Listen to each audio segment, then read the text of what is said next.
जाएगा। कार्यक्रम Atal Bihari Vajpayee convention centre केजेएमयू में होगा। इसमें देश भर से आयुर्वेदक चिकित्सक, शिक्षक, शोधकर्ता और विद्यार्थी शामिल होंगे। इस 3 दिन की विशेष कार्यक्रम को गिनीज बुक वर्ल्ड रिकॉर्ड में दर्ज किया जाएगा। इस दौरान आयुर्वेद से जुड़े कई विषयों पर विशेषज्ञ चर्चा करेंगे और अलग अलग वैज्ञानिक सत्र आयोजित किए जाएंगे। चिकित्सकों और विद्यार्थियों के लिए व्यवहारिक प्रशिक्षण वाली कार्यशालाएं भी होंगी। महासंगम में 4000 से ज़्यादा आयुर्वेद चिकित्सक और विद्यार्थी एक साथ शामिल होंगे। इसके जरिए विश्व रिकॉर्ड बनाने का प्रयास किया जाएगा। कार्यक्रम में आयुर्वेद से जुड़ी प्रदर्शनी भी लगेगी। आम लोगों के लिए निःशुल्क आयुर्वेद स्वास्थ्य शिविर लगाया जाएगा, जहां लोग विशेषज्ञों से सलाह ले सकेंगे। इस बार महासंगम आचार्य चरक को समर्पित किया गया है। बता दें, कार्यक्रम में मुख्य अतिथि के तौर पर उत्तर प्रदेश के डिप्टी सीएम ब्रजेश पाठक भी शामिल होंगे।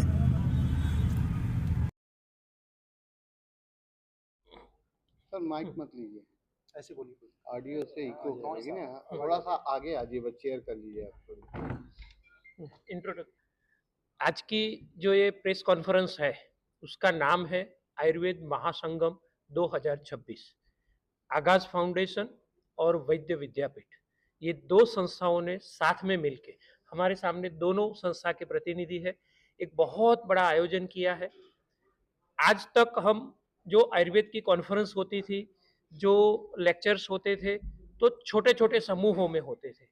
पहली बार ऐसा हो रहा है, पूरे भारत के कोने कोने से 26 राज्यों से 4000 वैद्य, अध्यापक, आचार्य, वरिष्ठ चिकित्सक, वरिष्ठ वैद्य और विद्यार्थी और शोधकर्ता, ये सब यहाँ सम्मिलित हो रहे हैं। वो डेलीगेट के स्वरूप में पूरे भारत से 35 एक्सपर्ट स्पीकर आने वाले हैं, जिन्होंने पूरी जिंदगी कैंसर के काम में कैंसर के रोगियों को चिकित्सा देने में बिताई है। Kidney failure, liver failure, lungs failure, heart failure, ये जो कहा जाता है कि आयुर्वेद में ऑर्गन फेल्योर पैथोलॉजी नहीं है, तो उसके ऊपर काम करने वाले विद्वान वैद्य पूरे भारत से आ रहे हैं अपने अपने विषय को प्रस्तुत करने के लिए। कुछ आपने जो क्वेश्चन कहा तो उसके बारे में मैं बात करूं। कल सुबह 10 से 11 बजे इनॉग्रल फंक्शन है। उद्घाटन सत्र में एक बहुत बड़ा इवेंट होने जा रहा है। ये डायमंड इवेंट है, मॉन्यूमेंटल, एकदम जबरदस्त घटना होने वाली है लखनऊ की इस नगरी में। ये लखनऊ की नगरी राम भगवान के छोटे भाई लक्ष्मण जी की नगरी है। और मैं यहाँ पे कहूँ कि ये जो कॉन्फ्रेंस हो रही है वो महर्षि चरक, वो भी शेष अवतार थे, लक्ष्मण जी भी शेष अवतार थे। तो यही नगरी में शेषावतार जो महर्षि चरक थे, उनके बारे में बहुत बड़ा उत्सव हो रहा है। कल सुबह 3 दिवसीय आपका कार्यक्रम। जी, मैं वैद्य दत्तात्रेय पंड्या, मैं पिछले 16 वर्षों से आयुर्वेद प्रैक्टिशनर के तौर पे जुड़ा हुआ हूँ। मैं और मेरे धर्मपत्नी वैद्य शेफाली पंड्या नक्षत्र आयुर्वेदम करके एक हॉस्पिटल चला रहे हैं, फार्मास्यूटिकल कंपनी है। और ये वैद्य विद्यापीठ और आगाज फाउंडेशन के जो कंबाइन एफर्ट से भारतवर्ष के इतिहास में जो सबसे बड़ा और भव्य आयोजन आचार्य चरक की जन्म जयंती के सप्ताह के स्वरूप में होने जा रहा है, आयुर्वेद महासंगम 2026, उसमें उपस्थित है। बहुत ज्यादा शोधकर्ता, ज्ञानी गुरुजन, आयुर्वेद के फॉलोअर, विद्यार्थी यहाँ आने वाले हैं। और हमारा सभी जनमानस से, विद्यार्थियों से, आपके जैसे जो लोकशाही के चौथे स्तंभ है और सरकार श्री से भी यह अनुमोदन है कि आप आयुर्वेद को ज्यादा से ज्यादा लोगों तक पहुंचाने में हमारी सहायता करें।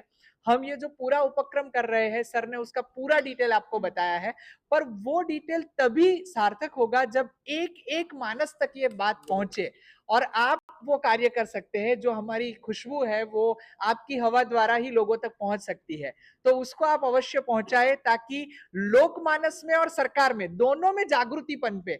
और जो आयुर्वेद का उद्देश्य है कि सबसे छोटे व्यक्ति तक आयुर्वेद पहुंचे, बहुत कम खर्चे में स्वास्थ्य प्रदान किया जा सकता है। तो आपने जो प्रश्न पूछा कि सरकार हमारी कैसे सहायता करे, तो जो योजनाएं एलोपैथी के लिए है, जो पीएमजे योजना है, आयुष कार्ड है, वैसा आयुर्वेद के लिए भी आए। और आयुर्वेद को अगर हम लोग जनमानस तक पहुंचाए, मेडिक्लेम की सुविधा मिले, सरकार का सपोर्ट मिले, तो नई जो पौध के बच्चे हैं जो अभी अभी आयुर्वेद कर रहे हैं वो एलोपैथ की जगह आयुर्वेद में आए और हम आयुर्वेद की हैंड्स ऑन ट्रेनिंग से उनको स्किलफुल बना ही रहे हैं।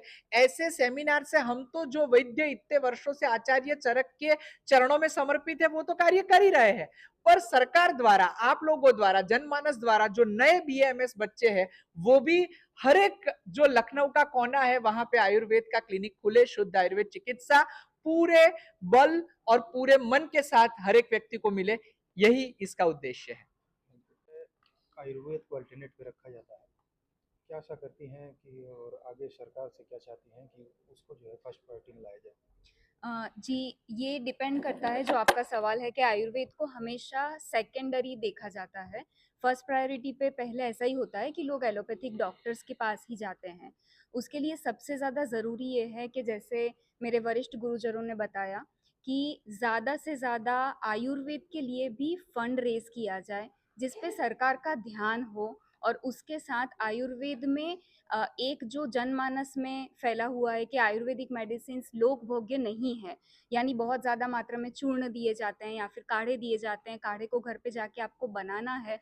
तो हम अभी की पीढ़ी के जो वैद्य हैं, जैसे कि अभी आगाज़ फाउंडेशन और वैद्य विद्यापीठ के माध्यम से इतना अच्छा जो आयोजन हुआ है, उसमें उन्होंने एक और चीज़ की है कि वो इन्फ्लुएंसर्स जो हैं, आयुर्वेदिक इन्फ्लुएंसर्स, जो लोग आयुर्वेद के बारे में सही जानकारी इंस्टाग्राम के माध्यम से या फिर सोशल मीडिया के माध्यम से लोगों तक पहुंचा रहे हैं। आप लोग उनकी टर्मिनोलॉजी देखेंगे तो वो मॉडर्न है, जो आयुर्वेद से कनेक्टेड भी है। तो आयुर्वेद में जितने भी लोग अभी काम कर रहे हैं एज ए इन्फ्लुएंसर, वो भी यहाँ पे इनवाइटेड है। तो वो लोग भी नए ट्रेंड में आयुर्वेद को प्राचीन चीज़ों से जोड़ के लोग भोग्य बना रहे हैं। वैसे ही ज़्यादा से ज़्यादा वैद्य भी ये ध्यान दें कि मेडिसिन्स और लोग भोग्य बने। अब आयुर्वेद चूर्ण, पोटली या फिर इस तरीके से नहीं बचा हुआ है कि उसके ऊपर लेबल नहीं है, पैकेट्स में है, दवाई में क्या जा रहा है आपको पता नहीं है।